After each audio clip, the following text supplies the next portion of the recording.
Crabs may not seem unusual, but there's one kind here that's like no other.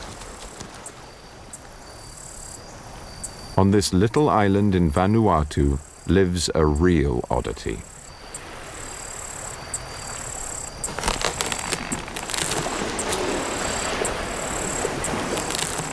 It's the largest terrestrial invertebrate on Earth.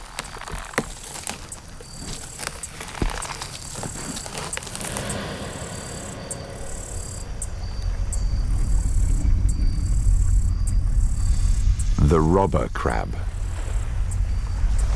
The biggest can weigh up to 4 kilograms, the same as a newborn baby, and have a leg span of 1 meter. It's a hermit crab on steroids.